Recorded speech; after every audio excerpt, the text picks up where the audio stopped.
Hello everyone, कैसे हैं आप सब। आज हम डिस्कस करेंगे taxability on winning from online games.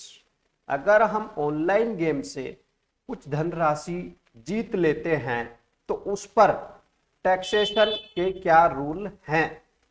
जैसे हमने कोई ड्रीम इलेवन पे कोई गेम खेला या लूडो किंग्स पे, रमी पे, कसिनो पे ऑनलाइन हमने कोई गेम खेला और उस पर कोई अमाउंट विनिंग हो गई है हमें, तो उस पर टैक्सेशन के क्या रूल है, ये सारी चीजें आज हम डिस्कस करेंगे।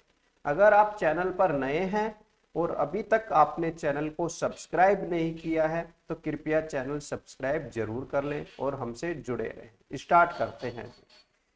मीनिंग, ऑनलाइन गैम्बलिंग का मतलब क्या है।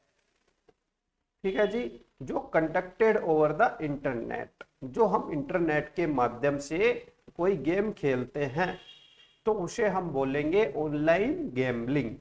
जैसे virtual poker, casino, sports batting, dream eleven पे, माई इलेवन सर्किल पे, आजकल तो हजारों पोर्टल हो गए ऐसे जो ऑनलाइन गैम्बलिंग को प्रोवाइड करवा रहे हैं।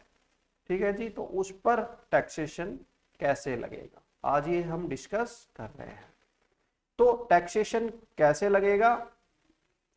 Income receive through online gambling is taxable in the hands of recipient. Recipient मतलब जो जीत रहा है, जिसने अपना पैन नंबर, आधार नंबर उस पोर्टल पर रजिस्टर्ड किया होगा। ठीक है जी, उससे पर क्या लग जाएगा, ये टैक्सेशन लग जाएगा। रेट ऑफ टैक्स क्या होगी, 30%। रेट ऑफ टैक्स क्या होगी, कितना टैक्स लगेगा, 30%। 100 रुपए हमने जीते, उस पे हमारा 30 रुपए तो क्या लग जाएगा, टैक्स लग जाएगा। और साथ में उस पर हमें सेस भी देना पड़ेगा 4% टैक्स के ऊपर। तो हमारा 30 के ऊपर 4%, तो 31.2% क्या हो गया, हमारा टैक्स हो गया। अगर हमारी इनकम ज्यादा है 50 लाख से अबव तो सरचार्ज भी लग जाएगा हमारे ऊपर, अगर एप्लीकेबल होगा सरचार्ज के रेट भी लग जाएंगे।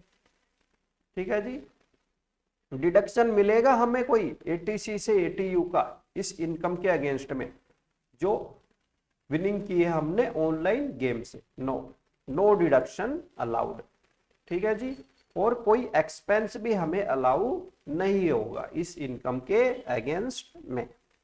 तो हमने देखा कि टैक्स लगेगा 30%, उस पर सेस देना हमें 4%, और सरचार्ज एप्लीकेबल होता है हमारे ऊपर तो हमें सरचार्ज भी देना पड़ेगा। और ना ही हमें कोई डिडक्शन मिलेगा, ना ही हमें कोई एक्सपेंस मिलेगा, ना ही कोई अलाउंसेस मिलेगा। ठीक है जी, अब बात करते हैं टीडीएस रूल जो प्रोवाइड करते हैं पोर्टल। जैसे ड्रीम इलेवन को क्या करना है, अब वो आपका टीडीएस भी डिडक्ट करेगी। अगर कोई भी अमाउंट आपने ऑनलाइन गेम से जीत लिया, ठीक है, एवरी रुपी अर्न, और किस पर टीडीएस डिडक्ट होगा, जो भी आपने अमाउंट जीता है नेट ऑफ एंट्री फीस। कुछ आपने एंट्री करने के लिए एंट्री फीस दी होगी, उसको नेट करने के बाद उस पर जो अमाउंट बचेगा उस पर 30% का क्या करेगा ड्रीम इलेवन, टीडीएस डिडक्ट कर लेगा। ठीक है जी, एग्जाम्पल से समझते हम कैसे टीडीएस डिडक्ट होगा हमारा। कि मान लो हमने 1 लाख रुपए जीते, बस 1 लाख जीतने के लिए हमने एंट्री फीस दी थी 1000 रुपए। कितनी दी थी, 1000 रुपए। तो नेट हमने कितना जीता, 99,000।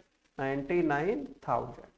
अब इस 99,000 पे ड्रीम इलेवन क्या करेगा, टीडीएस डिडक्ट कर लेगा आपका। पहले ही आपको ट्रांसफर करने से पहले, आप विड्रॉवल रिक्वेस्ट डालते हैं उससे पहले ही क्या कर लेगा, आपका टीडीएस विड्रॉ कर लेगा 30%। ठीक है जी, तो 30% कितना हो गया, 29,700 रुपए आपका डिडक्ट कर लेगा और ये गवर्नमेंट के पास जमा करा देगा आपका। बाकी के बचे आपके 69,300 वो आपको ट्रांसफर कर दिए जाएंगे 69,300 रुपए। ठीक है जी, ये तो हो गया टीडीएस का।